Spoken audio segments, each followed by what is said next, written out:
இந்த கதை ஒரு யாகத்துல தொடங்குது. சிவபெருமானுக்கு அழைப்பு கொடுக்காம அவங்கள அவமதிக்கிற வகையில தக்ஷன் மிக வலிமையான யாகம் ஒன்று நடத்தி வந்தாரு. அந்த யாகத்தை தடுக்கிற வகையில சதி தன்னைத்தானே இட்டு மாய்ச்சி கொண்டதால உருவானது தான் 51 சக்தி பீடங்கள். இந்த வீடியோல 51 சக்தி பீடங்களை பத்தி பார்க்கலாம்.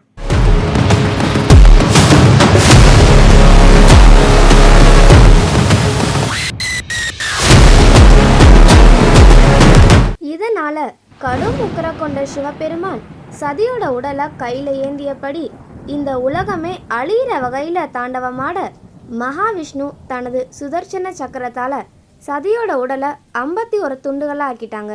சதியோட உடல் பகுதியும் அவங்களோட அணிகலன்களும் பூமியில பல பகுதிகளில் சிதறி விழுந்துருச்சு.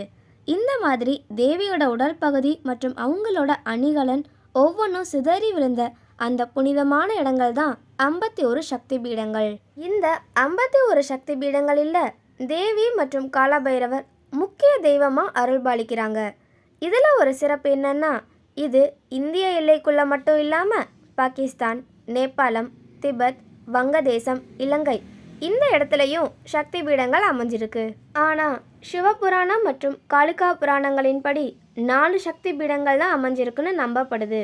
அது என்னன்னா விமலா, தாராதாரிணி, காமாக்கியா, தக்ஷிணா காளிகா. சில சக்தி பீடங்கள் 100 ஆண்டுகளுக்கு பழமை வாய்ந்ததாக இருந்துட்டு வருது. 15ஆம் நூற்றாண்டில் புத்த மாலிக் அப்படிங்கிறவங்களுக்கு ஒரு துறவி பை நிறைய நிலக்கரியை கொடுத்தாராம். அது சிவபெருமானுடைய சக்தியால் தங்கமாக மாறிடுச்சான். நன்றியை வெளிப்படுத்துகிற வகையில் இறைவனை தேடி புத்த மாலிக் அமர்நாத் குகைக்கு போனாராம். பனிலிங்கமாக காட்சியளித்த சிவலிங்கத்தை வணங்கினாராம். உலகின் ஆக்கும் சக்தியாகவும் அழிக்கும் சக்தியாகவும் பார்வதி தேவி இருக்காங்க. சக்தியின் முக்கியத்துவம் சிவராத்திரி அப்போ தான் வெளிப்படும். சதி மலைகளோட மகளா பார்வதி தேவியா மறுபிறவி எடுத்திருக்காங்க. பார்வதி தேவியோட புதிய அவதாரம் எடுத்த மிருகசீரிட மாதத்தின் 14வது நாளை பண்டிகையாக கொண்டாடுறோம். ஒவ்வொரு சக்தி பீடமும் ஒளிரும் பார்வதி தேவியோட அருளால் பரவி இருக்கு. காதல், பழிவாங்குதல், பக்தி எல்லாத்தோடைய உருவமாகவும் இருக்கு. கோயில்களுக்கு உள்ளேயும் கோயில்களுக்கு வெளியவும் தீய சக்திகளிடமிருந்து ஆண்களை காப்பாற்றும் சிறப்பு திருத்தலங்களாகவும் இருக்கு. காளியை கருமையாகவும் அழிக்கும் சக்தியாகவும் தான் நம்ம எல்லாருமே பார்க்குறோம். ஆனால் அவளது அழிக்கும் ஆற்றல் முழுக்க முழுக்க தீய சக்திகள் மீதுதான்.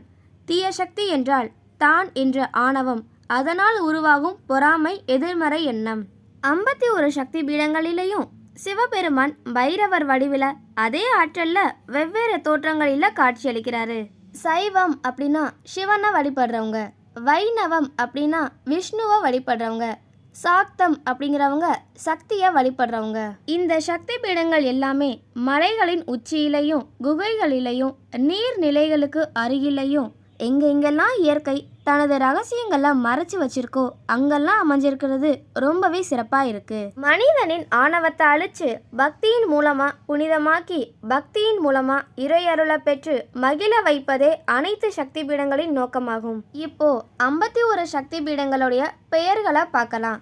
மகாமாயா சக்தி பீடம், கண்டகி தேவி சக்தி பீடம், ஜுவாலாஜி சக்தி பீடம், தாட்சாயினி சக்தி பீடம், மிதிலை சக்தி பீடம், குகேஸ்வரி சக்தி பீடம், தேவி வராகி சக்தி பீடம், லலிதா தேவி சக்தி பீடம், சாவித்ரி சக்தி பீடம், விசாலாட்சி சக்தி பீடம், தேவி காத்யாயினி சக்தி பீடம், திரிபுர மாலினி சக்தி பீடம், மங்கள கௌரி சக்தி பீடம், கோத்தாரி சக்தி பீடம், தேவி காயத்ரி சக்தி பீடம், சிவகார்காராய் தேவி சக்தி பீடம், காமாக்கிய தேவி சக்தி பீடம், ஜெயந்தி தேவி சக்தி பீடம், தேவி திரிபுரா சுந்தரி சக்தி பீடம், தேவி அவந்தி சக்தி பீடம், காலம் மாத்தவ தேவி சக்தி பீடம், சாரதா தேவி சக்தி பீடம், தேவி நர்மதா சக்தி பீடம், தேவி மங்கள சண்டிகை சக்தி பீடம், தேவி தண்டேஸ்வரி சக்தி பீடம், பிரம்மாரி தேவி சக்தி பீடம், சந்திரபாகா சக்தி பீடம், தேவி அம்பாஜி சக்தி பீடம், கன்னியாகுமரி சக்தி பீடம், சாமுண்டீஸ்வரி தேவி சக்தி பீடம், இந்திராட்சி சக்தி பீடம், காமாட்சி அம்மன் சக்தி பீடம், ராகினி தேவி சக்தி பீடம், பிரம்மராம்பிகா சக்தி பீடம், அட்டகாஸ் புல்லாரா சக்தி பீடம், பவுல சக்தி பீடம், மகிஷாசுர மர்தினி சக்தி பீடம், மா பவானி சக்தி பீடம், ஜசோரேஸ்வரி சக்தி பீடம், காளிகட் சக்தி பீடம், கங்காளிதள தேவி சக்தி பீடம், கிரிதேஸ்வரி சக்தி பீடம், ரத்னாவளி சக்தி பீடம், பிரம்மாரி சக்தி பீடம், நந்திகேஸ்வரி சக்தி பீடம், தாராதாரிணி சக்தி பீடம், சுகதின் தேவி சக்தி பீடம், பர்க்க பீமா சக்தி பீடம், தேவி பிரஜா சக்தி பீடம், விமலா தேவி சக்தி பீடம், தேவி ஜெயதுர்கா சக்தி பீடம். இந்த வீடியோ உங்களுக்கு பிடிச்சா மறக்காம நம்மளுடைய சேனலை சப்ஸ்கிரைப் பண்ணிக்கோங்க.